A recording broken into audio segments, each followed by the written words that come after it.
أنا mulai. طيب تفضل يا أستاذنا بارك الله فيك. فيك بارك الله. بسم الله الرحمن الرحيم. السلام عليكم ورحمة الله وبركاته. إن الحمد لله نحمده ونستعينه ونستغفره ونعوذ بالله من شرور أنفسنا.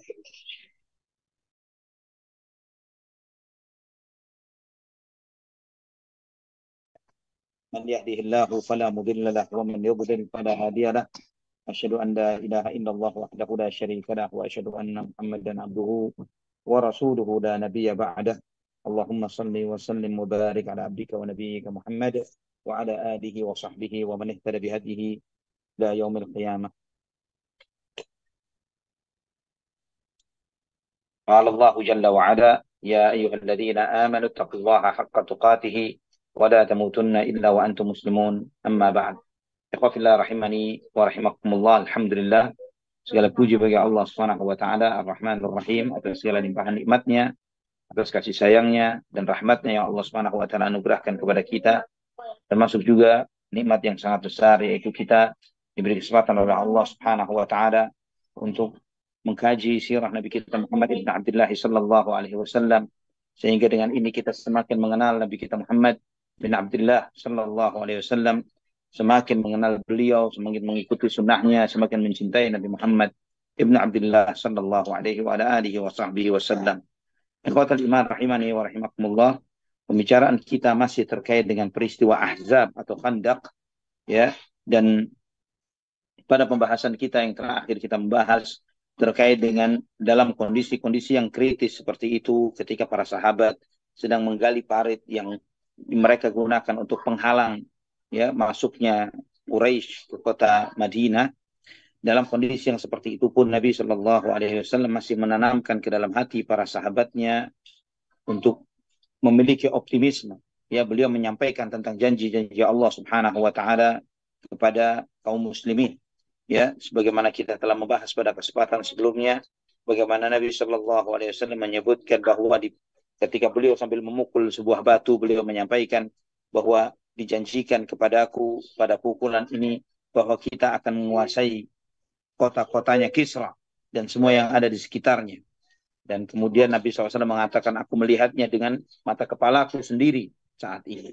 Kemudian pada pukulan yang kedua, Nabi SAW menyampaikan, aku melihat Kaisar, yaitu Syam dan yang sekitarnya. Dan aku melihatnya saat ini dengan mata kepalaku. Kemudian pada pukulan yang ketiga, pada batu-batu itu, Nabi SAW menyampaikan, aku melihat Madainul Habasyah, kota-kota Habasyah, dan juga kota-kota yang ada di sekitarnya, kata Nabi Shallallahu Alaihi Wasallam. Dan aku melihatnya saat ini dengan mata kepalaku, kata Nabi Shallallahu Alaihi Wasallam. Ikhwatal iman rahimani wa rahimakumullah. Dan semua yang disampaikan oleh Nabi Shallallahu Alaihi Wasallam sesuai dengan apa yang terrealisasi, terjadi sesuai dengan apa yang beliau sampaikan. Ya, tidak kurang dari 25 tahun, ya, semua kota-kota itu dikuasai oleh kaum muslimin, ya, seperempat abad, ya, tahun 14 Hijriah. Setelah peristiwa ini kurang lebih 9 tahun terjadi peristiwa Yarmouk yang sangat dahsyat yang dibawa kepemimpinan Khalid ibn Walid radhiyallahu an. Maka tentara Romawi terkalahkan dan negeri Syam ditaklukkan menjadi bagian dari kaum muslimin. Ya, tahun 15 Hijriah, ya, setelah peristiwa ini 10 tahun terjadi peristiwa Qadisiyah yang sangat dahsyat di bawah kepemimpinan Sa'ad ibn Abi Waqqas radhiyallahu an, dan Persia dihancurkan dengan sehancur-hancurnya dan bahkan singgasananya dibawa ke kota Madinah. Ikhwatul iman rahimani wa rahimakumullah. Dan juga kita telah mengkaji pada kesempatan sebelumnya bahwa bagaimana sikapnya orang-orang munafikin terhadap peristiwa tersebut. Ya, bahwa ketika mereka melihat Nabi SAW memberikan motivasi kepada kaum muslimin, memberikan janji-janji sebagaimana yang beliau sampaikan, dan itu bukanlah cuma sekedar buah motivasi, tapi itu adalah wahyu yang diwahyukan oleh Allah Subhanahu wa taala kepada beliau. Mereka, orang-orang munafikin, mereka terheran-heran. Ya, mereka mengatakan, kalian tidak heran. Dia menyampaikan dan memberi angan-angan kepada kalian dengan janji-janji yang batil, janji-janji kosong, ya, menyampaikan kepada kalian bahwa dari kota Yathrib, dari kota Madinah, dia melihat istana yang ada di Hira, Madain Kisra, dan itu akan dikuasai oleh kalian. Di saat ini kalian sedang menggali parit, ya, dan kalian tidak bisa melewati parit tersebut, ya, kalian menggali itu dalam kondisi ketakutan terhadap musuh, tapi itu, ya, kita melihat dari sini, ikhwafillah rahimani wa rahimakumullah. Kita melihat dengan ini, ikhwafillah rahimani wa rahimakumullah, perbedaan hati, perbedaan iman antara kaum muslimin yang beriman kepada Allah Subhanahu wa taala dengan orang-orang munafikin. Ikhwafillah rahimani wa rahimakumullah. Dan kaum muslimin melanjutkan proses mereka menggali parit ini sampai sempurna parit tersebut, ya, sesuai dengan yang direncanakan. Dan ikhwatul iman rahimani wa rahimakumullah, mereka melakukan itu sebelum sampainya tentara kafir yang sangat besar ini ketika mereka ingin mengepung kota Madinah. Berapa lama proses penggalian ini? Terjadi banyak sekali perbedaan riwayat dari beberapa buku-buku sirah yang ada, ya, dan itu pun juga dijelaskan oleh para ulama, sebagaimana di dalam Tabaqat Ibnu Sa'ad disebutkan bahwa mereka selesai dalam 6 hari. Namun Uqbah, ya, Musa bin Uqbah dalam maghazinya menyebutkan bahwa itu dalam 20 malam. Al-Waqidi mengatakan 24 malam. Ar-Rawdah, Imam Nawawi dalam Rawdah menyebutkan bahwa itu dalam 25 malam. Al-Imam Ibnu Qayyim rahimahullah menyebutkan dalam 1 bulan. Nah, ini semuanya ikhwatal iman rahimani wa rahimakumullah, kita menyadari bahwa ini berdasarkan perbedaan siapa yang menyampaikan riwayat ini, karena sebagaimana antum mengetahui bahwa Nabi Shallallahu Alaihi Wasallam membagi tugas itu berdasarkan grup-grup dan kelompok-kelompok. Ya, ada grup yang antara muhajirin dan ansar, mereka dibagi 10 orang, 10 orang, ya, dan mereka mengerjakan itu semuanya. Maka apa yang disampaikan oleh sebagian sahabat, bahwa riwayatnya sekian, sekian, dan sekian, itu mereka meriwayatkan berdasarkan finishnya pekerjaan yang mereka selesaikan. Ada yang menyelesaikan dalam 6 hari, ada yang menyelesaikan dalam 20 hari, karena bicara bukan cuma apa yang diselesaikan oleh grup tersebut, tapi akumulatif dari grup-grup yang lainnya. Nah, dan ini semuanya menunjukkan kepada kita, ikhwatul iman rahimani wa rahimakumullah, bahwa permulaan grup itu selesai adalah di 6 hari. Dan akhir proses itu semuanya berakhir setelah 1 bulan. Ya, setelah 1 bulan, semuanya berakhirlah proses penggalian, berakhirlah semua penggalian parit sesuai dengan yang ditentukan oleh Nabi Sallallahu Alaihi Wasallam. Ikhwatal iman rahimani wa rahimakumullah. Di saat ini, ya, pada ketika para sahabat sedang melakukan proses penggalian tersebut, datanglah Al-Harith ibnu Ziyad As-Sa'idi. Al-Harith ibnu Ziyad As-Sa'idi ini salah seorang sahabat dari sahabat Ansar, dengan membawa sepupunya, ya, untuk membaiat Rasulullah SAW dan berkomitmen untuk hijrah. Ya, namun SAW tidak mau membaiatnya. Ya, kenapa? Karena beliau adalah salah seorang sahabat Ansar yang sudah ada di kota Madinah. Kenapa mau hijrah? Ya, sebagaimana diriwayatkan oleh Imam Ahmad dalam Musnadnya, At-Tahawi dalam Syarah Mushkilul Athar dengan sanad yang kuat dari Al-Harith ibnu Ziyad As-Sa'idi Al-Ansari radhiyallahu anhu, bahwa pada waktu peristiwa Khandaq ini beliau mendatangi Rasulullah sallallahu alaihi wasallam dan membaiat Nabi sallallahu alaihi wasallam untuk hijrah. Dan dia mengatakan, ya Rasulullah, bai' hada. Ya, mengatakan, ya Rasulullah, baiat juga fulan ini yang bersama aku. Dan Nabi sallallahu alaihi wasallam bertanya, wa man hada? Qala ibnu ammi, Haut ibnu Yazid. Dia sepupuku yang bernama Haut ibnu Yazid. Maka Nabi sallallahu alaihi wasallam menyampaikan, la ubayi'uka, aku tidak membaiatmu. Innan nasa yuhajiruna ilaikum. Kalian harus tahu, kata Nabi sallallahu alaihi wasallam, bahwa manusia ini hijrah menuju kalian.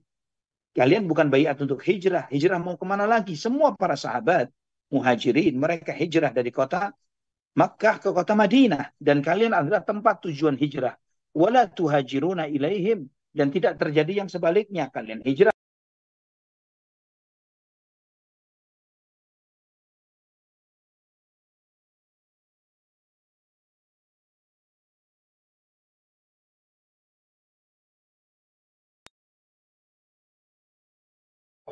Illa laqiyallahu wa huwa yuhibbuhu. Kata Nabi sallallahu alaihi wasallam. Kata Nabi sallallahu alaihi wasallam, wala yubghidu rajulun al-ansar hatta yalqa Allah illa laqiyallaha wa huwa yubghiduhu.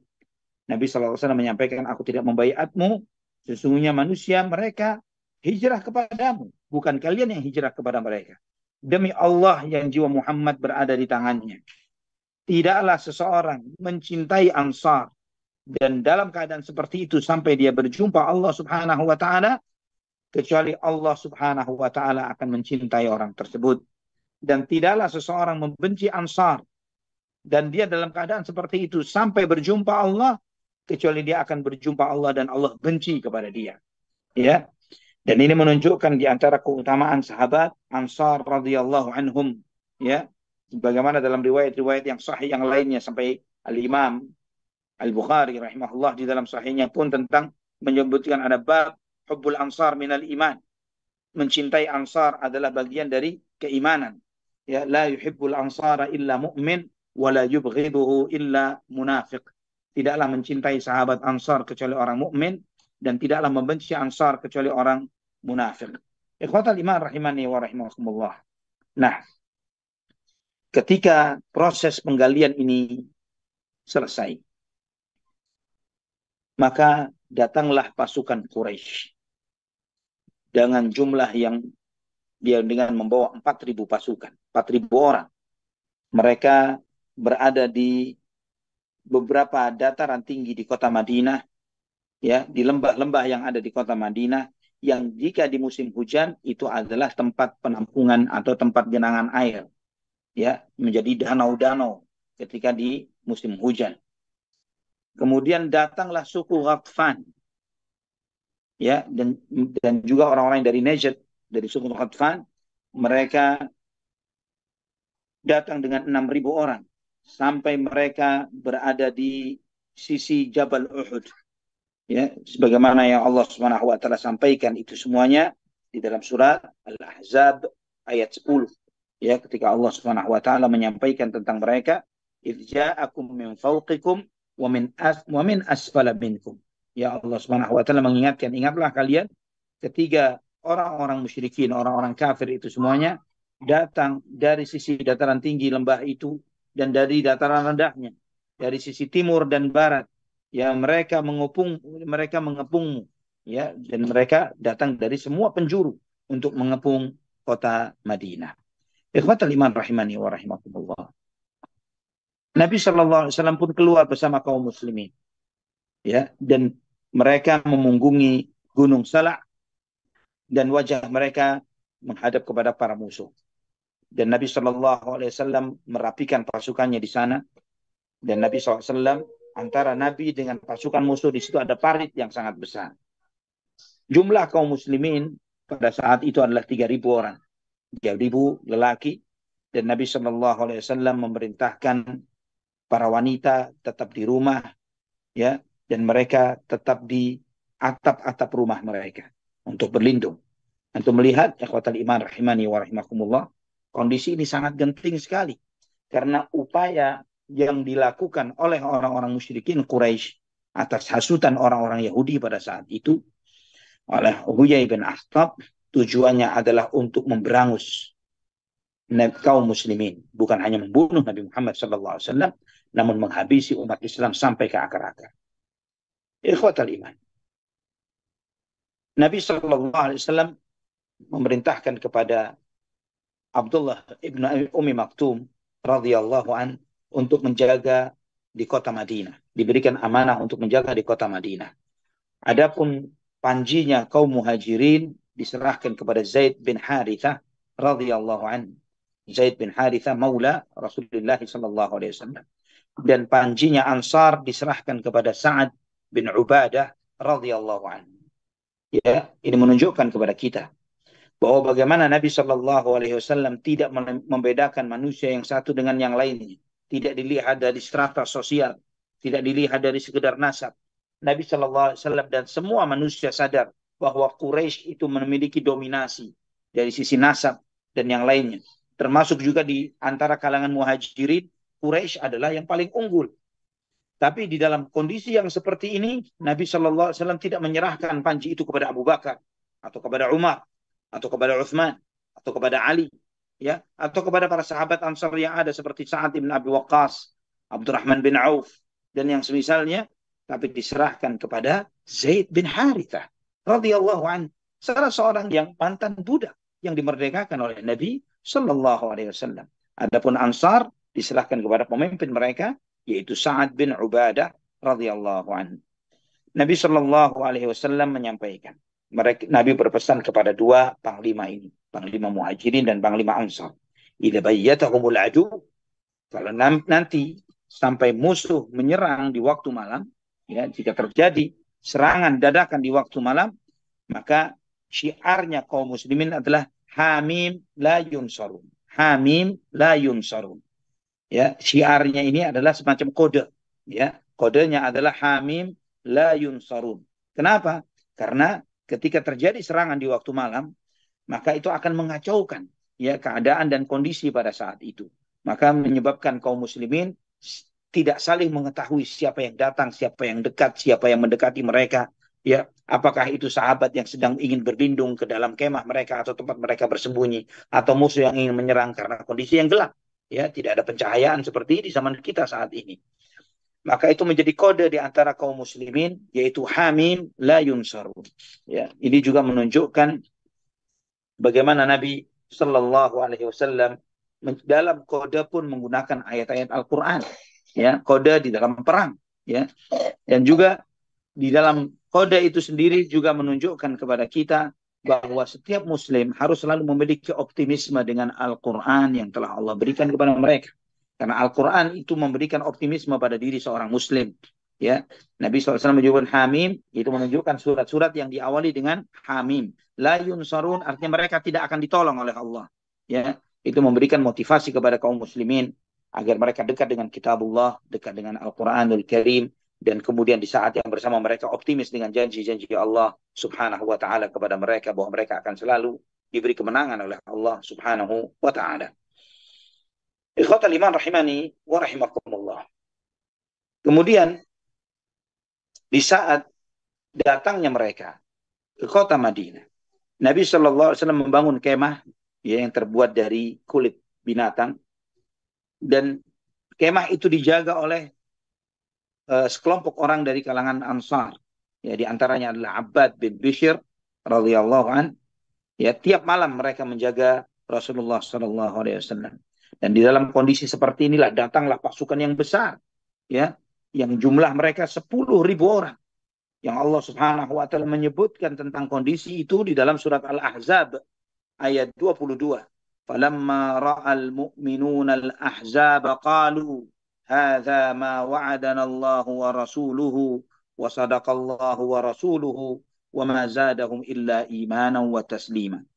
Maka ketika orang-orang mukmin melihat rombongan pasukan itu, ya, sejumlah pasukan dari kalangan musyrikin dan Ghatfan, mereka mengatakan inilah janji Allah Subhanahu wa taala dan rasulnya, dan maha benar Allah dan benarlah rasulnya, dan itu tidak menambah kepada mereka kecuali iman dan pasrahnya mereka kepada Allah Subhanahu wa taala. Al-Hafidz Ibnu Katsir rahimahullah, mereka menyebutkan ketika menafsirkan ayat ini, inilah yang dijanjikan oleh Allah dan rasulnya, yaitu berupa ujian. Ya, ujian yang Allah Subhanahu wa taala yang ujikan kepada mereka. Mereka menghadapi musuh yang sangat besar, dan di balik menghadapi musuh yang sangat besar ini, Allah Subhanahu wa taala menjanjikan bagi mereka kemenangan yang dekat. Oleh karena itulah mereka mengucapkan di dalam ayat ini, wa sadaqallahu wa rasuluh. Allah Maha benar dan rasulnya adalah benar. Ikhwatal iman rahimani wa rahimakumullah. Kita mengetahui bahwa orang-orang musyrikin Quraisy, mereka tidak menyadari akan strategi ini. Ya, mereka tidak menyadari bahwa mereka akan menghadapi parit yang dalam dan lebar yang mereka hadapi. Maka ketika mereka datang dengan sok dan bangganya dengan jumlah pasukan yang sedemikian besarnya 10.000 orang untuk mengepung kota Madinah, mereka melihat parit yang lebar dan dalam di hadapan mereka yang menghalangi antara mereka dengan kaum muslimin yang ada di dalam kota Madinah. Mereka kebingungan, mereka takjub dan kebingungan. Mereka mengatakan, wallahi inna hadhihi lamakidah, ini memang makar, ini memang tipu daya, ini tidak biasa orang-orang Arab melakukan metode yang seperti ini. Ya, Dan maka mereka pun melakukan strategi pengepungan. Ya, mereka mengepung kaum muslimin. Mereka memutari, mengelilingi sekitar khandak ini tadi, sekitar parit. Mereka mencari celah lemah, titik lemah, celah jarak terdekat yang bisa mereka terobos untuk bisa mereka masuk ke parit tersebut. Ya, mereka mencoba hal itu, namun mereka tidak mendapati titik lemah itu. Dan kaum muslimin, ikhwatul iman rahimani wa rahimakumullah, mulai kaum muslimin mendekati, ya, mereka mendekat kepada tepi khandak ini tadi, tepi parit, dan Rasulullah Shallallahu Alaihi Wasallam beserta para sahabatnya menghadapi orang-orang musyrikin itu sendiri. Mereka memperhatikan dan melihat gerak-gerik orang-orang musyrikin, ya, apa yang mereka ingin lakukan ketika mereka melihat strategi tersebut, ya, dan sambil sebagian umat Islam yang diperintahkan oleh Nabi SAW melempari mereka dengan anak panah, ya, sampai mereka tidak mendekat kepada parit tersebut atau menerobos masuk ke dalam parit itu. Mereka mengepung kota Madinah lebih dari 20 hari. Lebih dari 20 hari. Tidak ada terjadi peperangan, cuma terjadi pengepungan dan saling melempar anak panah. Ikhwatal iman rahimani wa rahimakumullah. Dalam kondisi yang seperti ini, Abu Sufyan bin Harb, panglimanya Ahzab, rombongan besarnya orang-orang musyrikin ini, menemui Huyai bin Akhtab, tokohnya Yahudi, untuk menyampaikan pesan kepada Bani Quraidah. Untuk tahu, Huyai bin Akhtab dari salah satu suku Bani Nadir, sukunya Yahudi yang sudah terusir di awal pertama kali mereka diusir. Mereka mendatangi Bani Quraidah untuk meminta Bani Quraidah membatalkan komitmen dan janji mereka dengan Rasulullah SAW, dan agar bersama orang-orang musyrikin Quraisy dan yang lainnya melawan Nabi SAW. Maka Huyai bin Akhtab pun mendatangi Ka'ab ibnu Asad al-Quradhi. Ya, mendatangi Ka'ab bin Asad al-Quradhi, pemimpin dari Bani Quraidah. Namun Ka'ab tahu misinya si Huyai ini. Ka'ab menutup pintunya, menutup bentengnya. Ya, orang-orang Yahudi itu dahulu, mereka ini memiliki benteng-benteng yang kuat. Ya, sebagaimana Bani Nadir, Bani Quraidah pun juga memiliki benteng yang sangat kuat. Dia enggan untuk menyambut dan menerima Huyai bin Akhtab. Ya, namun Huyai bin Akhtab terus merengek, terus meminta, terus mencoba menipu, ya, membujuk Ka'ab bin Asad agar mau menerimanya, ya, dan sambil menggedor pintunya, menggedor bentengnya. Ka'ab ini tadi, Huyai mengatakan, "Waihaka ya Ka'ab, iftahli." Bukakan untukku, wahai Ka'ab, bukakan untukku, kata Huyai bin Akhtab ini tadi. Dan Ka'ab mengatakan, "Waihak ya Ka'ab, innaka mru'un masy'um." Ya. Kemudian kata Ka'ab kepada Huyai bin Akhtab yang lagi datang ini tadi, "Wahai Huyai, kamu ini orang yang bawa sial. Ya, kamu orang yang bawa sial. Aku sudah berjanji dengan Muhammad sallallahu alaihi wasallam. Aku telah berjanji dengan Muhammad dan aku tidak akan membatalkan komitmen dan janjiku antara aku dengan dia. Karena aku tidak melihat dia sebagai orang, kecuali sebagai orang yang penuh dengan, orang yang selalu memenuhi janjinya dan orang yang jujur." Maka Huyai mengatakan, "Wahai Ka'ab, bukakan untukku, saya mau bicara." Kata Ka'ab, "Lah, saya tidak mau. Saya tidak mau membukakan pintu untukmu." Maka kemudian kata Huyai, "Demi Allah, tidaklah engkau menutup bentengmu ini dariku kecuali kamu takut aku makan dari masakanmu. Ya, kamu hanya bakhil saja, kamu kikir supaya aku tidak makan dari makananmu." Maka karena disinggung akan kekikiran, ya, maka dia pun membukakan pintunya, mempersilahkan Huyai untuk masuk. Dan kemudian Huyai mengatakan, "Celaka kamu Ka'ab. Aku datang dengan masa kemenangan, masa kemuliaan, di mana air lautan sudah meluap, ya, air laut sudah meluap. Nih, kamu lihat bagaimana Quraisy dengan para pemimpin-pemimpinnya dan semua tentaranya, Ghatfan dengan para pemimpinnya dan para tokoh-tokohnya, mereka telah datang. Mereka telah berjanji untuk tidak akan berpindah, tidak akan meninggalkan Madinah sampai mereka menghabisi Muhammad dan mereka yang bersamanya." Maka kemudian Ka'ab menjawab, ya, menjawab bujukan dari Huyai bin Akhtab ini dengan mengatakan, engkau bukan membawa masa kemuliaan, tapi masa kehinaan. Kamu datang dengan membawa janji kehinaan dan kekalahan. Bahwa awan ini sudah kering. Bahwa awan ini sudah kering. Bahwa hujan sudah turun. Ini hanyalah suara halilintar yang tidak membawa air hujan sama sekali. Kata Ka'ab kepada Huyai bin Akhtab. Tidak ada airnya sama sekali. Ini cuma janji-janji kosong. Kemudian dia mengatakan, Ka'ab mengatakan kepada Huyai, celaka kamu Huyai, tinggalkan aku. Biarkan kami dan kaum kami Bani Quraidah. Karena aku tidak melihat Muhammad kecuali orang yang jujur dan memenuhi janjinya. Dia tidak pernah memaksakan agama kepada kami.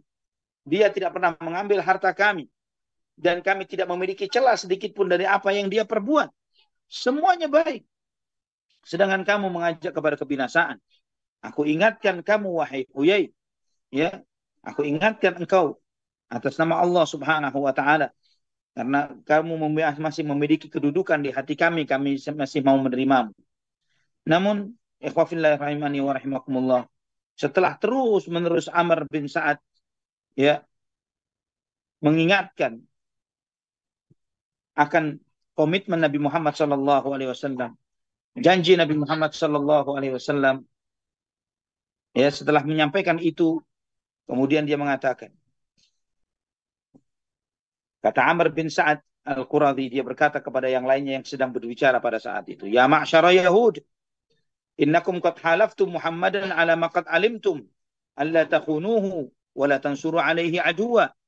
Wahai bangsa Yahudi, bukankah kalian telah berjanji untuk tidak mengkhianati Muhammad, untuk tidak membela musuhnya Muhammad? Bukankah kalian berjanji untuk membela Muhammad terhadap mereka-mereka yang datang untuk menyerbu Yathrib? Penuhi janji kalian kepadanya. Kalau jika pun kalian tidak mau memenuhi janjinya, setidaknya biarkan antara dia dan musuhnya. Jangan sampai kalian malah membela lawan-lawan dan musuh-musuhnya Muhammad. Namun Huyai terus memberikan pengaruh-pengaruh. Terus berusaha menipu dan membujuk dan dengan memelas. Sampai akhirnya dia pun memberikan janji. Ya, Huyai memberikan janji kepada Bani Quraidah. Janjinya Huyai adalah, andai kata Quraisy dan Ghatfan tidak berhasil untuk mendapatkan apa yang menjadi misi mereka, ya, tidak berhasil untuk mendapatkan misi mereka dari rencana untuk membunuh Nabi Muhammad SAW dan kaum muslimin, maka komitmennya Huyai bin Akhtab dari Bani Nadir adalah mereka tetap bertahan di bentengnya Bani Quraidah dan mereka menanggung nasib bersama. Ya, mereka berjanji, kita tanggung nasib bersama. Maka karena janji yang seperti ini, ya, ketika mereka membicarakan ini pasti diskusi yang sangat alot sampai mereka membicarakan apa yang terjadi jika misi mereka Quraisy dan Ghatfan tidak berhasil. Jika Ghatfan dan Quraisy tidak berhasil, apa yang harus mereka lakukan? Apa kondisi yang paling buruk? Itu mereka bicarakan yang seperti itu. Maka Huyai bin Akhtab menjanjikan, kami akan berada di dalam benteng kalian dan kami akan menanggung semuanya bersama. Maka dengan janji yang seperti itu, Ka'ab bin Asad membatalkan janjinya, membatalkan komitmennya, perjanjian damainya dengan Rasulullah sallallahu alaihi wasallam.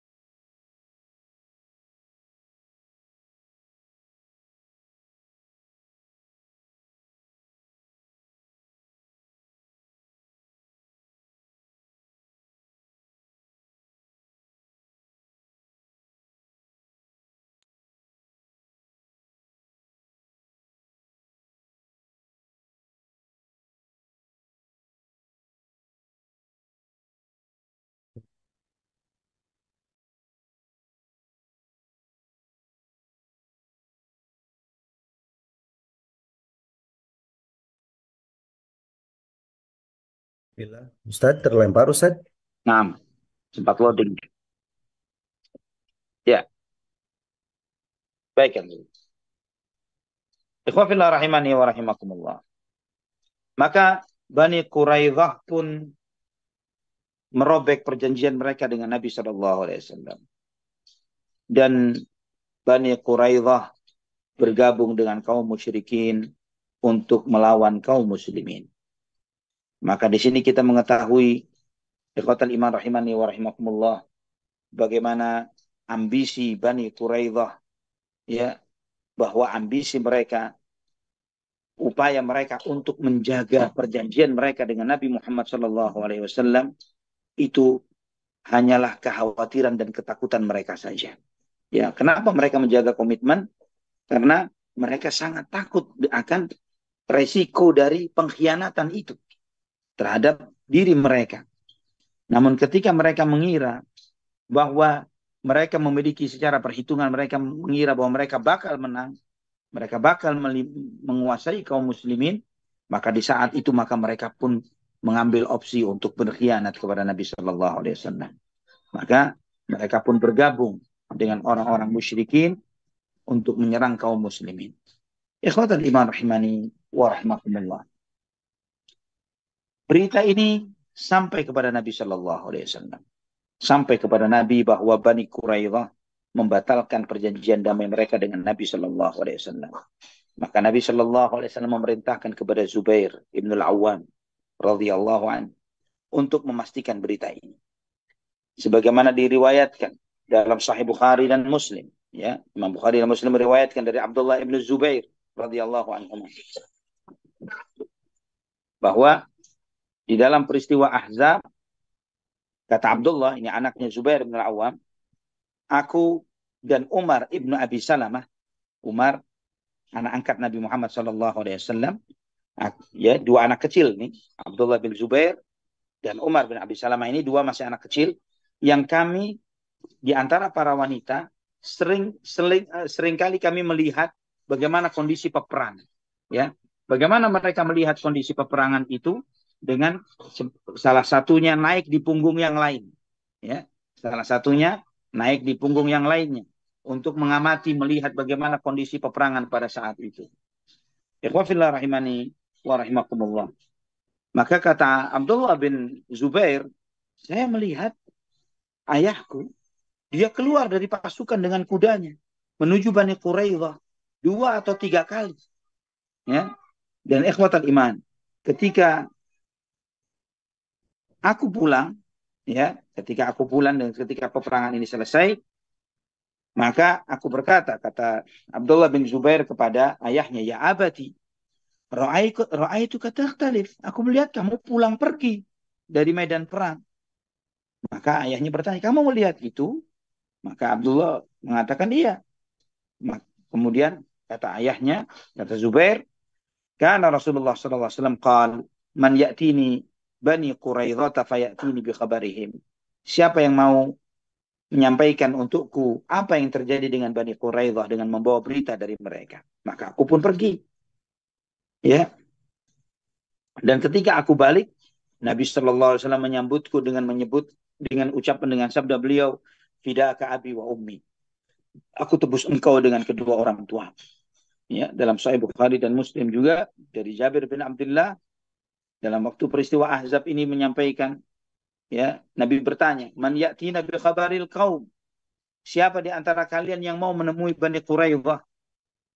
Ya, ini kondisi yang sangat kritis, ikhwafillah. Ya, antum melihat di satu sisi Quraisy dengan Ghatfan dengan 10.000 orang, namun kemudian dari balik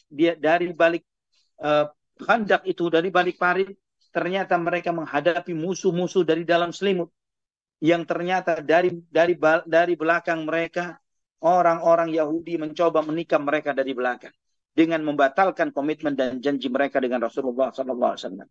Di dalam kondisi yang sangat mencekam seperti ini, mereka sangat ketakutan dengan musuh yang sedang mereka hadapi di depan mereka, yang jumlahnya sudah berlipat-lipat lebih banyak, ditambah lagi dengan berita pembatalan komitmen dan janji damai yang dilakukan oleh orang-orang Yahudi di dalam benteng di dalam kota Madinah.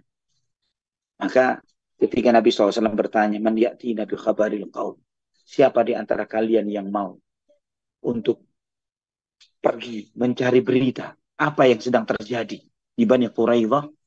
Ini adalah komitmen mati, adalah tawaran untuk mati. Karena apa yang ditanyakan oleh Nabi Shallallahu Alaihi Wasallam ini resikonya adalah kematian. Ikhwatal iman rahimani wa rahimakumullah. Di antara para sahabat tidak ada yang berani. Namun Zubair mengangkat tangannya, ana ya Rasulullah, saya yang akan mencari tahu. Nabi Shallallahu Alaihi Wasallam bertanya lagi, karena Zubair ini masih kerabat Nabi Shallallahu Alaihi Wasallam. Nabi ingin melihat apakah ada pemberani lain selain itu. Ya, siapa yang mau mencari informasi tentang Bani Quraidah? Zubair mengatakan, ana ya Rasulullah, saya ya Rasulullah. Sampai 3 kali ditanya oleh Nabi Shallallahu Alaihi Wasallam, man ya'ti Nabi khabaril qaum. Siapa yang berani mencari tahu tentang berita mereka? Untuk ketiga kalinya Zubair mengatakan, ana ya Rasulullah, aku ya Rasulullah. Maka Nabi Shallallahu Alaihi Wasallam pun bersabda, inna likulli nabiyyin hawariyya wa inna hawariyya az-Zubair. Sesungguhnya setiap nabi itu ada pembelanya, ada penjaganya. Hawari itu seperti penjaga-penjaganya Nabi Isa alaihissalam, pembela-pembelanya Nabi Isa alaihissalam. Sahabat yang menjadi pembela para nabi itu, pendamping setianya. Dan sesungguhnya pendamping setiaku dan pembelaku adalah Zubair ibn Awwam radhiyallahu anhu. Ikhwafillah rahimani wa rahimakumullah. Jadi hadis ini menunjukkan kepada kita akan kedudukan yang besar, kemuliaan yang tinggi dari sahabat Zubair bin Al-Awwam. Bagaimana kuatnya jiwanya dan hatinya, bagaimana kokohnya keyakinannya. Dan juga di sini menunjukkan bahwa Zubair melakukan perjalanan tidak sebentar, ya, yang untuk mereka ini untuk mencari berita ini, beliau melakukan perjalanan itu sendirian. Ya, dan ini menunjukkan bahwa ketika seseorang melakukan perjalanan sendirian itu bukanlah sesuatu yang dilarang. Namun dilarang adalah ketika tidak ada kebutuhan dan hajat, kemudian seseorang melakukan perjalanan sendirian, itu yang dilarang oleh Nabi Shallallahu Alaihi Wasallam. Setelah Zubair sendirian menghadapi mereka, ya, mencari berita tentang mereka. Setelah itu Nabi Shallallahu Alaihi Wasallam mengutus 2 orang sahabat Ansor, tokohnya sahabat Ansor, yang memang mereka ini sudah memiliki komitmen perjanjian lama dengan orang-orang Yahudi. Ya, 2 orang sahabat Ansor yang dulunya adalah Aus dan Khazraj, yang dua-duanya memiliki komitmen lama dengan orang-orang Yahudi yang punya perdamaian dengan mereka. Nabi SAW mengutus 2 orang Sa'ad, yaitu Sa'ad bin Mu'adz radhiyallahu an dan Sa'ad bin Ubadah. Sa'ad bin Mu'adz adalah pemimpinnya Aus dan Sa'ad bin Ubadah pemimpinnya Khazraj radhiyallahu anhuma. Ya, dengan didampingi oleh Abdullah ibnu Rawahah dan Khawwat ibnu Jubair radhiyallahu anhuma. Nabi SAW menyampaikan, subhanallah, ini dalam kondisi kritis, dalam kondisi perang. Ya, bagaimana para sahabat di pos-posnya. Mereka sedang mengamati dan memantau dan melihat bagaimana gerak-gerik musyrikin Quraisy. Nabi SAW menyampaikan, di antara strategi beliau menyampaikan, intaliqu hatta tanzuru haqqun ma balagana an haula'il qaumi am la. Fa in kana haqqan fa'alhinu li lahnan a'rifuhu wa la tafuttu fi a'dha'in nas wa in kanu 'ala al-wafa'i fima bainana wa bainahum fajharu bihin nas. Nabi SAW memerintahkan kepada Sa'ad bin Ubadah dan Sa'ad bin Mu'adz yang didampingi oleh Abdullah bin Rawahah dan Khawwat ibnu Jubair radhiyallahu anhum. Nabi memerintahkan, coba kalian lihat, ya, apakah benar berita yang sampai kepada kita atau tidak.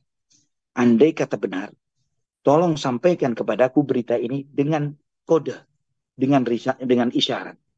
Jangan sampai kamu mengecilkan hati manusia. Ya, artinya berita benarnya pengkhianatan Yahudi ini, jika itu diketahui oleh kaum muslimin yang jumlahnya 3.000 menghadapi pasukan yang 10.000, ya, ditambah lagi di belakang mereka orang-orang Yahudi yang sedang mengkhianatin mereka akan pula menusuk dari belakang, ini akan menciutkan nyali para sahabat, para kaum muslimin, pasukan yang ada pada saat itu. Maka Nabi SAW mengatakan kepada sahabat-sahabat ini, tolong jika ternyata berita bahwa mereka berkhianat itu benar, sampaikan kepadaku dengan kode, dengan isyarat yang dengannya tidak membuat kaum muslimin menjadi ciut nyalinya dan kecil hatinya. Namun jika ternyata tidak benar beritanya dan bahwa mereka ternyata benar-benar masih menjaga janji dan komitmennya bersama kita untuk menjaga perdamaian bersama, maka sampaikan itu dengan terang-terangan, tanpa pakai kode. Sampaikan itu kepada aku di depan para sahabat yang lainnya. Maka mereka pun pergi menemui Bani Quraidah. Ternyata mereka melihat Bani Quraidah dengan kondisi yang paling buruk, ya, sangat jahat. Mereka menghina Nabi Muhammad SAW, mengejeknya, meledeknya, ya, mencemooh Nabi SAW. Mereka mengatakan tidak ada lagi komitmen antara kami dengan Muhammad, tidak ada lagi janji dan komitmen, ya. Dan kemudian dicoba, dinego ulang oleh para sahabat ini tadi. Kita perbaiki perjanjian, kita perbaiki perdamaian antara kita dan kalian. Kemudian Bani Quraidah mengatakan, sayap kami telah patah sebelah. Maksud mereka adalah Bani Nadir.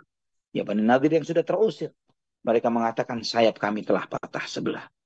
Maka dengan itu membuat marah Sa'ad bin Ubadah radhiyallahu anhu. Ya, Sa'ad bin Ubadah marah. Dia dengan sampai mencela mereka, mencemooh mereka, menghina mereka. Namun Sa'ad bin Mu'adz menyampaikan kepada Sa'ad bin Ubadah, sudah, tidak usah kamu mencela mereka. Tidak usah mencemooh mereka. Permusuhan kita dengan Yahudi lebih besar daripada cuma sekedar cemoohan dan celaan. Lebih besar dari itu. Kemudian mereka pun mendatangi Nabi, mereka pun balik kepada Nabi SAW. Utusan ini balik menemui Nabi SAW. Dan pun mereka mengucapkan salam kepada Nabi SAW dengan mengatakan, ya Rasulullah, adlun wal qarah. Itu isyarat yang mereka sampaikan. Ini adlun wal qarah ini adalah kisah. Ya, kisah bagaimana pengkhianatan kabilah Adl terhadap kabilah Qarah. Ya, ini sebuah kisah yang ada di antara mereka. Mereka maka hanya mengatakan adlun wal qarah ya Rasulullah. Kemudian Nabi sallallahu alaihi wasallam mendengar itu, ini adalah kode pengkhianatan. Ya, maka Nabi sallallahu alaihi wasallam mengatakan, Allahu Akbar, abshiru ya ma'syaral muslimin. Allahu Akbar. Bergembiralah wahai kaum muslimin. Kemudian Nabi sallallahu alaihi wasallam memakai jubahnya dan beliau berbaring. Beliau berbaring lama sekali. Mereka melihat Nabi SAW dengan mengenakan jubahnya dan berbaring itu membuat mereka menjadi goncang hatinya, bergetar. Mereka menyadari bahwa berita ini bukan berita baik, ya, bukan berita baik, membuat mereka semakin ketakutan. Dan Nabi SAW pun mengangkat kepalanya dan mengatakan, abshiru bi fathillahi wa nasrih.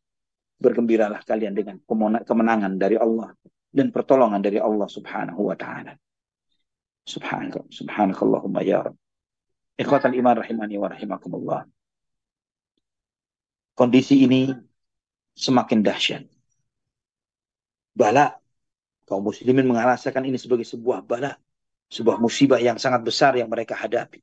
Rasa takut yang mencekam, yang membuat mereka menjadi semakin cemas.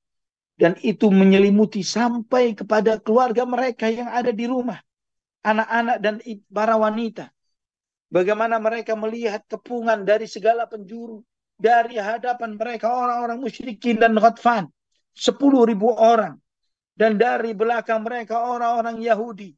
Yang sampai digambarkan oleh Allah Subhanahu wa ta'ala. Wa balagatil qulubul hanajir. Ketika hati jantung mereka sudah sampai di kerongkongan. Dan mereka sudah memiliki banyak prasangka dan praduga terhadap Allah Subhanahu wa ta'ala. Allah Subhanahu wa ta'ala menyampaikan di dalam surat Al-Ahzab ayat 10 dan 11. إِذْ جَاءُوكُمْ مِنْ فَوْقِكُمْ وَمِنْ أَسْفَلَ مِنْكُمْ وَإِذْ زَاغَتِ الْأَبْصَارُ وَبَلَغَتِ الْقُلُوبُ الْحَنَاجِرَ وَتَظُنُّونَ بِاللَّهِ الظُّنُونَ هُنَالِكَ ابْتُلِيَ الْمُؤْمِنُونَ وَزُلْزِلُوا زِلْزَالًا شَدِيدًا. Allah Subhanahu wa ta'ala mengingatkan, dan ingatlah ketika orang-orang kafir itu datang dari sisi atas dan dari sisi bawah, dari timur dan barat. Dan kemudian mata-mata kalian sudah tidak fokus lagi. Mereka melihat ke kanan, ke kiri, ke atas, ke bawah. Mereka melihat musuh yang mengepung mereka. Dan ikhwatal iman rahimani wa rahimakumullah. ketika jantung kalian sudah sampai di kerongkongan kalian karena rasa takut yang luar biasa, dan kalian memiliki banyak prasangka terhadap Allah Subhanahu wa taala. Terkadang kalian memiliki prasangka Allah akan menolong kalian. Terkadang di saat itu muncullah rasa cemas dan putus asa kalian. Maka di saat yang dahsyat yang seperti inilah, hunalik, di saat itulah ibtuliyal mu'minun. Pada peristiwa Khandaq yang dahsyat ini tadi, kaum mukminin diuji oleh Allah Subhanahu wa taala. Di tengah kepungan musuh yang sedemikian rupa, mereka diuji dengan ujian yang sangat besar, dengan rasa takut yang luar biasa. Wa zulzilu zilzalan syadidah. Mereka digoncang dengan goncangan yang sangat kuat. Disitulah terjadi pengayakan yang sangat kuat, yang dengan itu terayaklah, terpisahlah, terklasifikasilah mana yang mukmin sejati dan mana orang-orang munafikin. Di saat itu benar-benar teruji. Memang ujian itu bukanlah ketika kita lagi damai, kita sholat di masjid secara berjamaah, lagi santai. Namun ujian itu ketika masa-masa kritis dan krisis. Di saat itulah terayak siapa yang mukmin sejati, siapalah orang-orang munafikin. Ikhwatal iman rahimani wa rahimakumullah. Gambaran yang Allah sampaikan di surat Al-Ahzab menunjukkan kepada kita tentang suatu peristiwa, tentang tragedi-tragedi besar yang merupakan bagian dari sejarah dakwah Islam, sejarah kaum muslimin yang menyampaikan kepada kita bagaimana ujian yang berat yang dihadapi oleh mereka. Peristiwa Ahzab yang luar biasa. Dan ketika kita mengkaji ayat-ayat ini, ikhwafillah rahimani wa rahimakumullah, bagaimana Allah Subhanahu wa taala menunjukkan kepada kita bagaimana suasana hati kaum muslimin pada saat itu. Bagaimana Allah Subhanahu wa taala menunjukkan kepada mereka di hadapan tragedi-tragedi besar yang mereka hadapi dari luar Khandaq, dari luar parit dan dari belakang mereka. Bagaimana gerakan-gerakan, bagaimana upaya-upaya untuk menghabisi kaum muslimin pada saat itu. Dan bagaimana Allah Subhanahu wa taala kemudian menunjukkan kepada kita.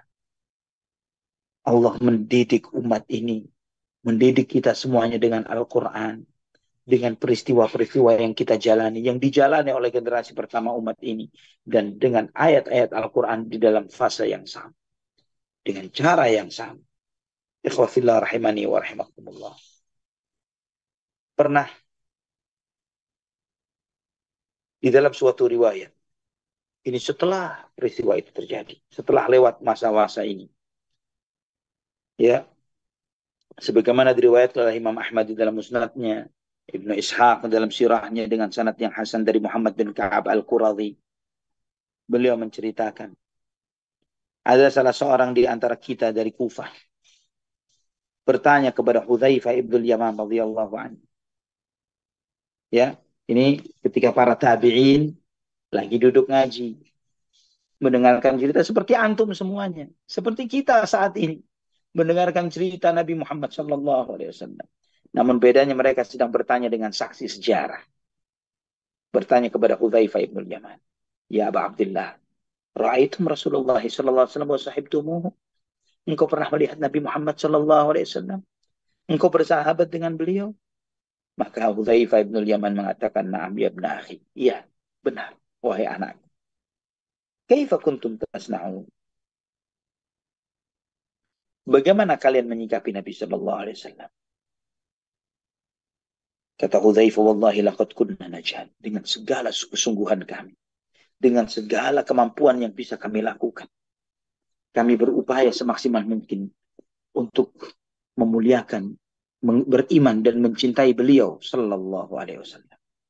Maka sebagian tabi'in yang ada, seperti hayalan sebagian kita saat ini, berkata, wallahi law adraknahu ma taraknahu yamshi 'alal ard la wala hamalnahu 'ala a'naqina.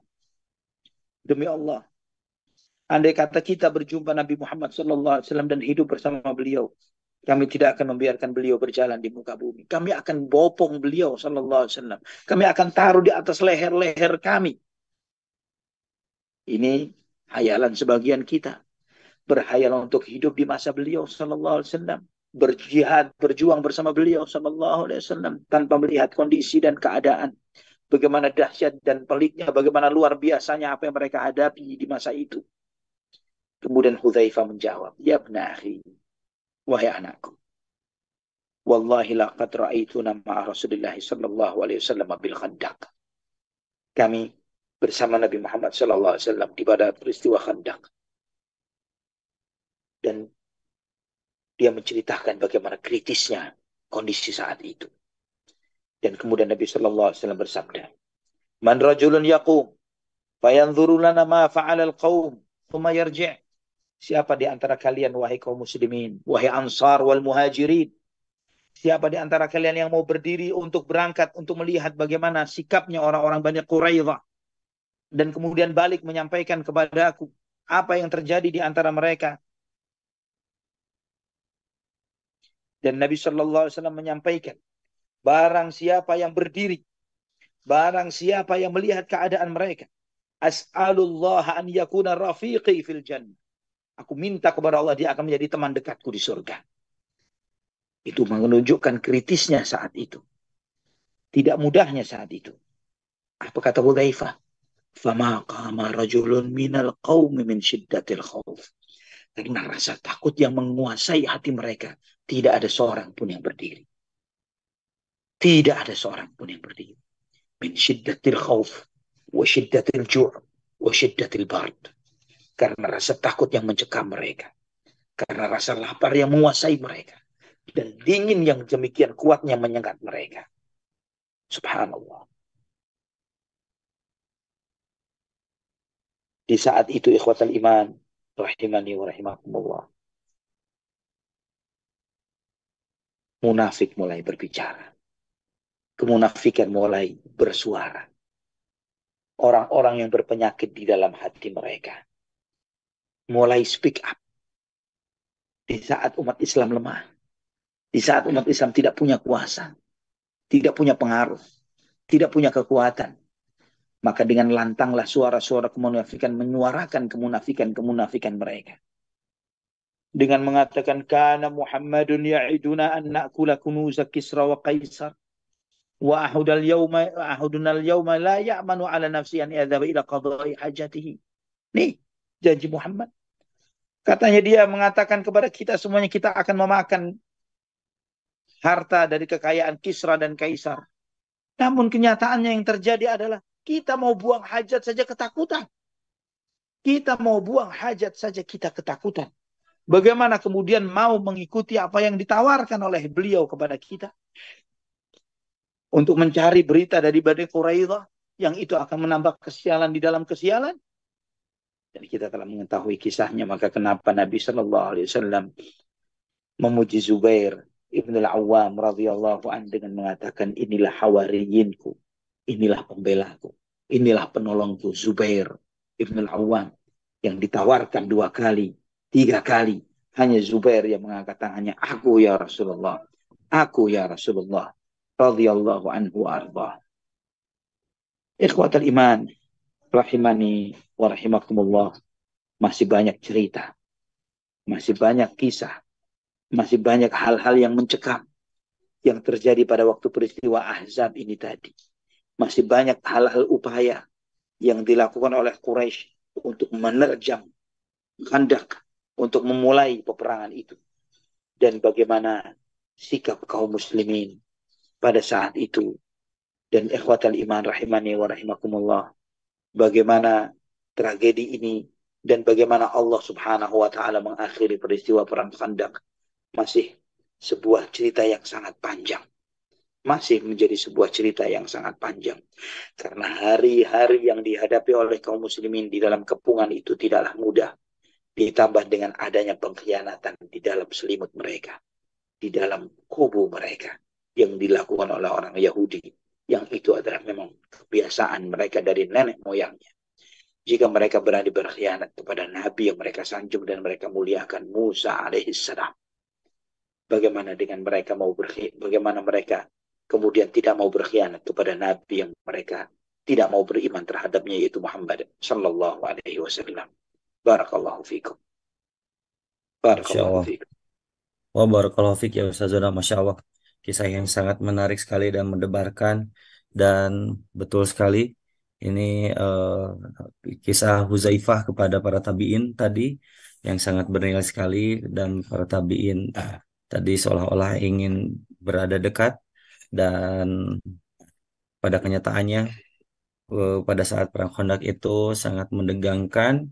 Bahkan ada yang goyah ya keimanannya begitu saja. Masya Allah. Ini sebuah ujian. Dan bagi kita semua juga yang berada di akhir zaman, mudah-mudahan semakin dikokohkan dengan hadirnya kisah-kisah di sirah Nabi ini. Mudah-mudahan Allah Subhanahu wa Ta'ala meninggikan keimanan kita. Barakallahu fikum ya Ustazuna. Selanjutnya kita memasuki sesi dua, sesi tanya jawab. Untuk jemaah yang ingin bertanya kami persilahkan. Pertanyaannya dapat disampaikan melalui chat box ke moderator ataupun juga dapat bertanya langsung secara interaktif. Disilahkan, jemaah. Untuk bertanya secara interaktif, silahkan untuk mengangkat atau raise hand terlebih dahulu yang insya Allah oleh panitia akan dibantu untuk di-unmute. Sambil menunggu pertanyaan dari yang lain, eh, ke- barangkali Ahyonan di channel YouTube ada yang bertanya begitu, boleh dicek dulu. Kalau dari anak pertanyaan Ustadz, apakah pada saat itu eh, ketika Zubair bin Awam gitu sampai 3 kali eh, berkenan untuk pergi sendiri mencari informasi tentang pengkhianatan tersebut, bagaimanakah posisi sahabat terdekat seperti Utsman, Ali, Umar, dan yang lainnya untuk mengecek ini apakah mereka mendapatkan amanah di pos-pos tertentu atau bagaimana Ustaz? Nah, Mohon penjelasan. terlihat wallahu a'lam bishawab.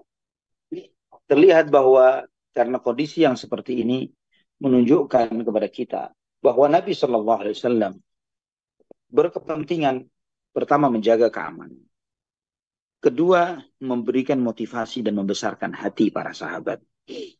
Dan itu tidak mungkin orang-orang hebat yang Nabi SAW sangat percaya dengan Islam dan iman mereka semuanya berkumpul bersama Nabi Shallallahu Alaihi Wasallam. Pasti Nabi Shallallahu Alaihi Wasallam mengerahkan mereka untuk melakukan misi yang sama, yaitu menenangkan hati kaum muslimin, menenangkan jiwa, membesarkan hati dan jiwa mereka. Ya, di samping Nabi SAW menjadi pupuk pimpinan yang mengambil langkah-langkah strategis di saat itu, yang tidak mungkin upaya yang tadi ditawarkan oleh Nabi SAW sehingga Zubair mengangkat tangan, ya, tidak mungkin itu diwakilkan oleh orang lain, tidak bisa oleh Abu Bakar, tidak bisa oleh Umar, maupun yang lainnya. Itu pasti di tangan Nabi Shallallahu Alaihi Wasallam. Maka dengan demikian Nabi SAW pasti menugaskan Abu Bakar atau Umar atau Uthman dan yang lainnya kepada pos-pos yang penting sekali untuk mereka untuk menjaga fungsi yang sama, yaitu mengamati gerak-gerik musuh yang sewaktu-waktu bisa siang, bisa sore, bisa malam datang maju merangsek untuk menyerbu mereka, dan di saat yang bersamaan juga hati dan jiwa kaum muslimin yang mereka penuh dengan rasa takut dengan kondisi yang ada. Allah alam bisawab. Pasti mereka dibagi oleh Nabi untuk pada pos-pos yang berbeda. Aman-amanah yang lebih berat saja begitu ya. Masya Nah, Allah.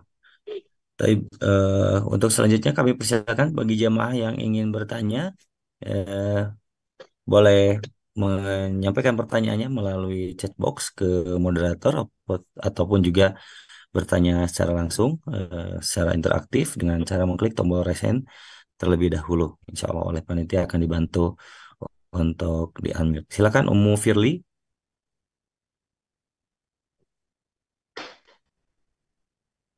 Iya. Bismillah, Assalamualaikum warahmatullahi wabarakatuh.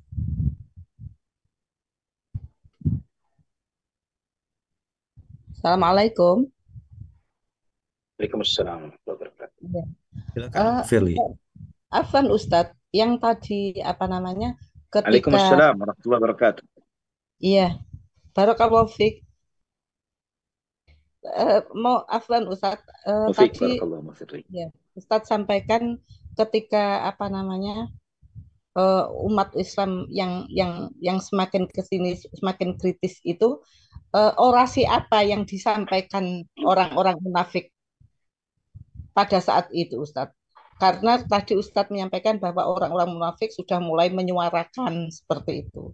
Lah kira-kira yang rencana Iya. makar apa yang disuarakan oleh orang-orang munafik ketika itu? Barakallahu fiik, jazakallahu Iya. khairan. Pertama yang tadi sudah saya sampaikan, sebagiannya, nanti sebagian besarnya saya sampaikan pada kesempatan yang akan datang. Sebagiannya mereka mengatakan ini janji Muhammad. Katanya kita akan makan dari kekayaan Kisra dan Kaisar.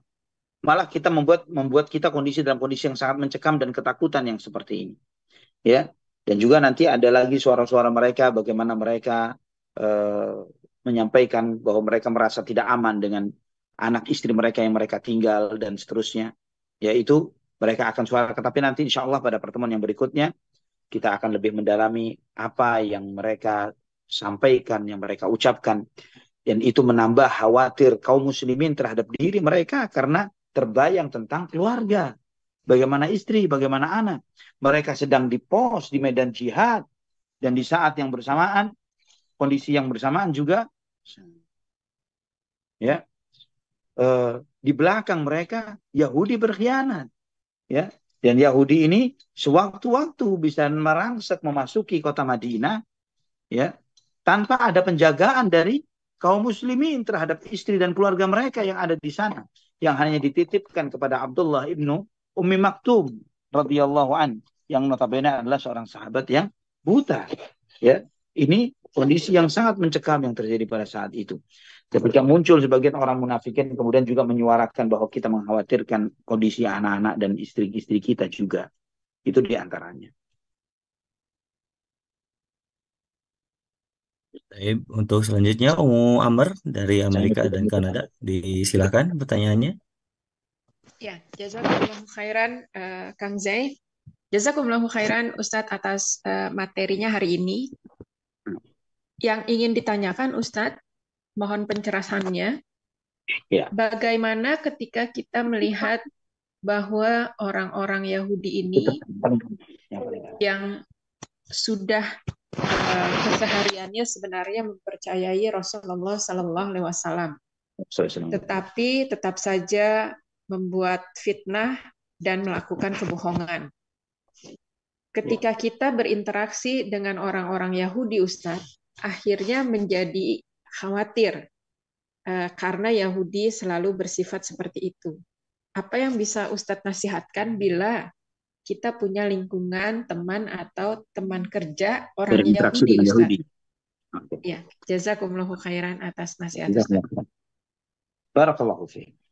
Kita menyikapi seperti sikap Nabi Muhammad SAW, bahwa selama mereka bersikap baik, kita bersikap baik. Selama mereka menjaga komitmen, kita jaga komitmen. Selama mereka tidak mengkhianati janji, kita tidak mengkhianati janji. Seperti itu. Seperti Nabi SAW. Selama mereka tidak mengintimidasi kita tentang agama, Nabi SAW juga tidak menawarkan Islam kepada mereka, tidak memaksakan sebagaimana yang disampaikan oleh tokohnya Bani Quraidah kepada temannya, yaitu Huyai bin Akhtab, ya, Ka'ab al-Quradhi. Dia menyampaikan Nabi Muhammad SAW tidak menekan kita, tidak memaksa kita untuk memeluk agamanya, dan seterusnya, dan seterusnya. Ya, sikap itulah yang harus kita ambil juga sebagaimana sikap Nabi Muhammad SAW. Jadi, memang kita mewaspadai pengkhianatan, tapi ketika kita tidak melihat gerak-gerik itu, tidak melihat sikap-sikap itu, maka kita menunjukkan bahwa kita pun menunjukkan sikap yang sama. Ya, kita bukanlah umat yang dididik untuk mengkhianati janji, atau mengkhianat atau melanggar komitmen. Kita tetap dididik, dibina oleh agama ini, oleh Al-Quran dan Sunnah, untuk menjaga komitmen dan janji kita terhadap siapapun. Wallahu a'lam bishawab. Ya Ustadz. Pertanyaan selanjutnya Ustadz. Assalamualaikum warahmatullahi wabarakatuh. Ustadz, ketika ada perang atau mungkin peristiwa-peristiwa lainnya, bolehkah Ustadz menjelaskan, karena ketidaktahuan saya, misalnya sahabat-sahabat itu apakah bertanya detil kepada Rasulullah SAW kepada apabila misalnya ada perintah perang. Misalnya di sini disebutkan, dituliskan gini Ustaz, ayo perang. Ya. Apakah sahabat itu banyak bertanya perang apa, bagaimana makannya, ininya dan itunya? apakah langsung terima aja terus angkat senjata? Jadi mohon nasihatnya Ustaz. Ya. Nah, barakallahu fikum. Ini pasti yang bertanya akhwat ini ya. Iya Ustaz. Iya. Kalau akhwat begitu, ayo masak. Masak apa? Menunya apa? Pakai model yang Iya. Jadi Nabi Shallallahu Alaihi Wasallam ketika menyuarakan kepada para sahabatnya untuk berjihad, maka mereka tidak akan banyak bertanya. Mereka akan bergegas langsung keluar. Mereka berangkat. Sebagaimana kita telah melewati beberapa peristiwa yang di mana para sahabat pun mereka pergi. Bahkan ketika di perjalanan, ketika Nabi SAW mensortir mereka, melihat mana yang layak dan mana yang tidak, ketika dilihat tidak layak karena umur, karena tinggi, postur, dan sebagainya, disuruh balik oleh Nabi SAW. Ya, ini ketika di dalam perjalanan jihad. Ini menunjukkan kepada kita, ikhwatul iman, rahimani wa rahimakumullah, bahwa para sahabat tidak banyak nanya. Ya, ketika diajak untuk berjihad, maka mereka berangkat, bergegas berangkat.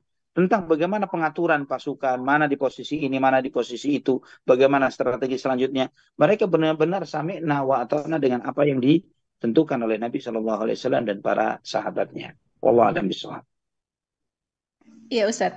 Masih boleh ada pertanyaan lagi Ustaz? Ya. Nah, ini di luar tema Ustaz.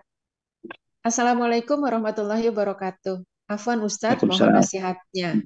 Ketika tadi disebutkan orang munafik dari orang Yahudi, dan salah satu tanda orang munafik juga suka menunda-nunda sholat Ustaz. Bagaimana cara mengatasinya Ustaz? Karena ini terjadi sering sekali kepada saya dan saya tidak ingin dikatakan sebagai seorang munafik. Jazakumullahu khairan atas nasihat Ustaz. Tadi yang ditanya sifat munafik atau Yahudi? Ini kayaknya kekhawatiran Yahudi punya munafik, terus dia juga khawatir tentang munafik dan takut jadi Yahudi, punya sifat kayak Yahudi gitu Ustaz. Ya, barakallahu fiik. Beda sekali. Ya, beda sekali. Beberapa karakter memang ada beberapa singgungan antara karakternya orang-orang munafik dengan orang-orang Yahudi. Tapi berbeda ya, karena Yahudi itu dengan sikap beragama mereka, keagamaan mereka yang berbeda di luar Islam. Orang-orang munafik beragama seperti kaum muslimin. Ya, berpakaian, berpenampilan, melakukan aktivitas ibadah, semuanya seperti apa yang dilakukan oleh umat Islam secara keseluruhan. Jadi berbeda. Memang kalau kita bicara misalnya sifat di antara sifatnya orang-orang munafikin misalnya, wa idza qamu ila sholati qamu kusala yura'una an-nasa wa la yadhkuruna Allah illa qalila. Ketika mereka berdiri sholat, mereka berdiri dengan malas-malasan, dengan memamerkan ibadahnya riya, dan mereka tidak banyak mengingat Allah kecuali sedikit. Itu di antara sifatnya orang-orang munafik. Maka para ulama seperti Syekh Muhammad bin Shalih Al-Utsaimin rahimahullah, beliau menyebutkan bahwa di antara sifatnya orang munafik adalah itu. Dan itu dijadikan sebagai alat standar, alat pengukur. Ya, mengukur kualitas iman seseorang. Seberapa dia mukmin atau seberapa dia munafik adalah dilihat dari seberapa malasnya mereka di dalam menjalankan ibadah.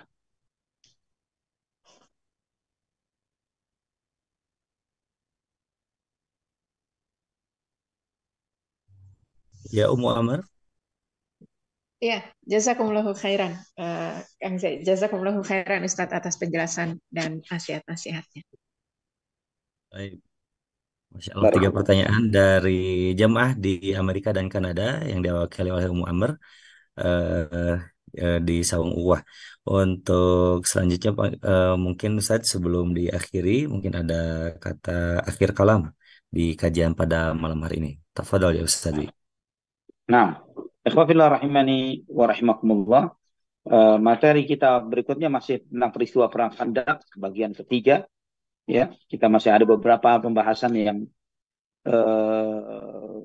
cukup mendetail yang disampaikan oleh para ulama sirah di dalam buku-buku dalam kitab sirah ini terkait dengan bagaimana reaksi kaum muslimin, reaksi orang-orang munafikin, reaksi orang-orang musyrikin terhadap apa yang mereka tahu dari pengkhianatan Bani Quraidah ini tadi, ya, dan terus terjadinya peristiwa perang Khandaq ini masih sangat panjang sekali yang kita perlu bahas. Maka tema yang akan datang mungkin terkait adalah sesuai dengan judul yang sama, yaitu peristiwa perang Khandaq bagian ketiga, Ya, dan ikhwafillah rahimani wa rahimakumullah, di dalam pelajaran sirah itu menunjukkan kepada kita banyak pembelajaran, ya.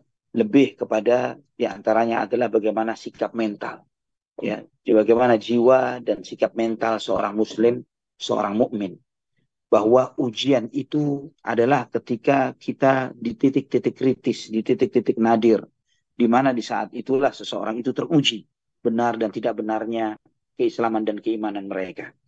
Bukan di saat-saat lagi senang dan happy, ya. Dalam salah satu nasihatnya, misalnya ini sekedar contoh saja, ya, bahwa kita ini diuji yang ringan saja untuk sholat berjamaah subuh di masjid, itu pun sudah banyak yang berguguran yang tidak bangun, ya. Sampai salah satu nasihat Buya Hamka itu beliau menyampaikan, kalau kamu mau ingin melihat umat Islam, maka lihatlah ketika sholat Id, maka semuanya yang hadir adalah muslim. Namun jika kamu ingin melihat orang mukmin, maka lihatlah ketika sholat subuh. Di situ kamu akan melihat di mana orang mukmin yang tidak cuma sekedar muslim. Wallahu a'lam bishawab. Barakallahu fiikum. Baik, Masya Allah. Kata penutup yang sangat berharga sekali dan memotivasi kita.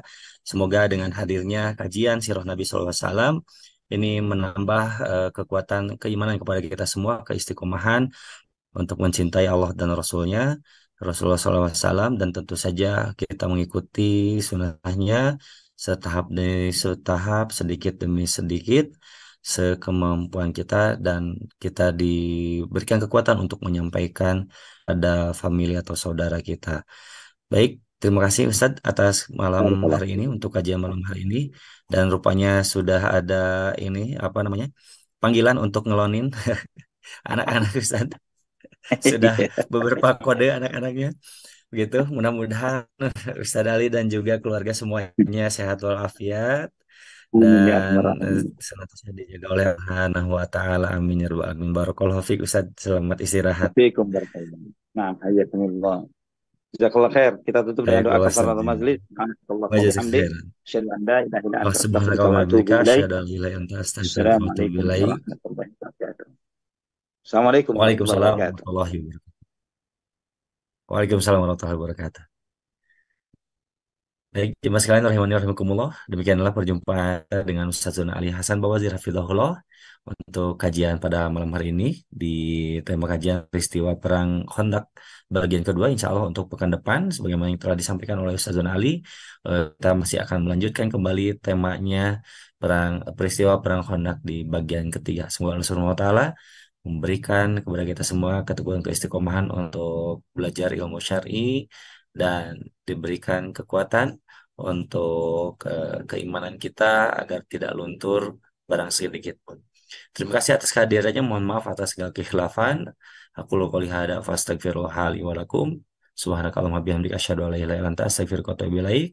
Assalamualaikum warahmatullahi wabarakatuh.